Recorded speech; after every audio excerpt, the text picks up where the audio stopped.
ఒకసారి మనతో పాటు కాలర్ సిద్ధంగా ఉన్నారు. నిజామాబాద్ నుంచి రాజేశ్వర్ గారు. నమస్కారం అండి. నమస్కారం, చెప్పండి. వెంకటరమణారెడ్డి నమస్కారం సార్. ఏం లేదండి, ఇప్పుడు లేనివారు ఉన్నవారు అనే చర్చ వస్తుంది కదా. ఇప్పుడు ఈ సిచ్యువేషన్ లో సార్ అన్నట్టు చదువు, విద్య ఉచితం, వైద్యం ఉచితం చేయాలండి. రెండు ఉచితం చేయాలా గవర్నమెంట్. ఏ పార్టీకి అయినా కానీ ఆ లేని వారికి ఉపయోగపడుతుంది అండి అది విద్య, వైద్య. ఇంకోటి గవర్నమెంట్ స్కూళ్ళలో లేని వారు చదువుకున్న వాళ్ళకు ఉచితం ఉండాలండి. ఇది నా అభిప్రాయం.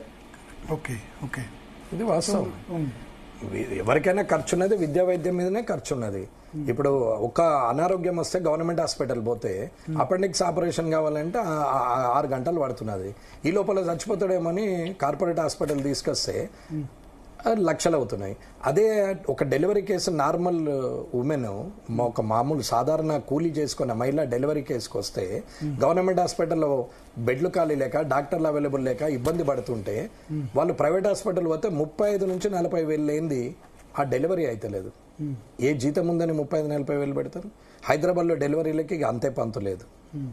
సూట్ రూమ్లతో సహా, రిసార్ట్లలో ఉన్నట్టు సూట్ రూమ్లతో సహా హాస్పిటల్లో వచ్చేసినాయి. అంటే లక్షలు పెట్టడానికి సిద్ధమైన వాళ్ళు చాలా మంది ఉన్నారు. విద్యా వైద్యమే ఎక్స్పెండిచర్ మనిషికి, మిగతాది ఏది లేదు. అంటే ప్రైవేట్ స్కూల్స్, ప్రైవేట్ హాస్పిటల్స్ అనేది రద్దు చేయాలా. విద్యా వైద్యము 100% గవర్నమెంటే టేకప్ చేసి కార్పొరేట్ లెవెల్లోనే ఫెసిలిటీ ఇచ్చి వాళ్ళకి ఉచితంగా ఇవ్వాలనేదే నా డిమాండ్. దీనికోసమే నేను ఏది సాధ్యం కాంది ఏదండి, ఏది సాధ్యం కాంది ఒకసారి చెప్పండి. ఏది సాధ్యం కాదు అనుకున్నామా మనం ఇప్పుడు వస్తామని? ఇండియాలో ఇంత డిజిటల్ ప్లాట్ఫామ్ మీద ఇంత అడ్వాన్స్ స్టేజ్ లో ఉంటామని అనుకున్నామా? హైదరాబాద్ లో ఫైనాన్షియల్ డిస్ట్రిక్ట్ అలా అవుతుంది అనుకున్నారా? కోకాపేట ఇలా అవుతుంది అనుకున్నారా? మాదాపూర్ అలా అవుతుంది అనుకున్నారా? బంజారా హిల్స్ చూస్తుందికే నడుచుకుంటూ వచ్చేటోళ్ళు ఇవాళ ఈ 10-15 సంవత్సరాలు 20 సంవత్సరాల్లో ఎక్కడికి వెళ్ళిపోయినామండి? మరి అదంతా మారిపోయినప్పుడు ఇదెందుకు కాదు? ఓకే, సో అంటే ఒకటి మీరు చెప్తున్నవన్నీ కూడా కామెంట్స్ కూడా మోర్ ఆర్ లెస్ జనాభా దామాష కంటే ఆర్థిక అసమానతల ఆధారంగా రిజర్వేషన్ ఇవ్వాలి. కొంతమంది బీసీలు కూడా సపోర్ట్ చేస్తున్న వాళ్ళు ఉన్నారు. నాట్ ఓన్లీ ఇది అప్పర్ క్యాస్ట్ కాదు, బీసీలో వెనుకబడిన వర్గాల వాళ్ళు కూడా సపోర్ట్ చేస్తున్న వాళ్ళు ఉన్నారు. కానీ ఇది రాజ్యాంగ పరంగా ఎట్లా పాసిబుల్ అవుతుంది? అవుతే కనుక మీ పార్టీ కేంద్రంలో ఉంది చేయాలంటే. నేను మోడీ గారికి కూడా మీ టీవీ ద్వారా చెప్తున్నాను, విద్యా వైద్యము ఫ్రీగా ఇవ్వండి దయచేసి.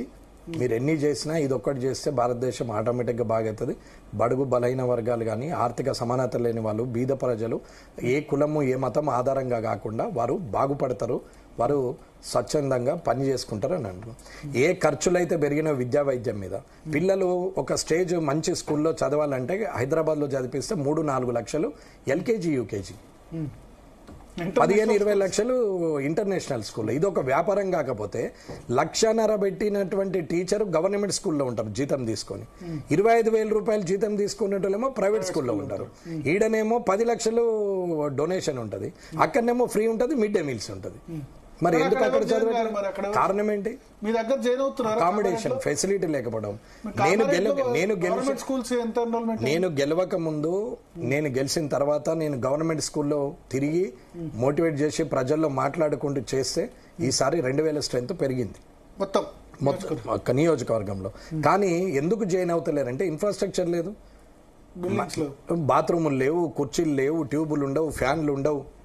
డిజిటల్ ప్లాట్ఫామ్ వచ్చింది, స్క్రీన్లు ఇస్తారు, టచ్ స్క్రీన్ ఇస్తారు, కరెంట్ బిల్ కట్టేందుకు డబ్బులు ఇవ్వరు, రిపేర్ అయితే మెయింటెనెన్స్కి ఇవ్వరు, కొత్త డిఎస్ వేయరు, స్కూళ్ళన్నీ డిఫంట్ అవుతున్నాయి.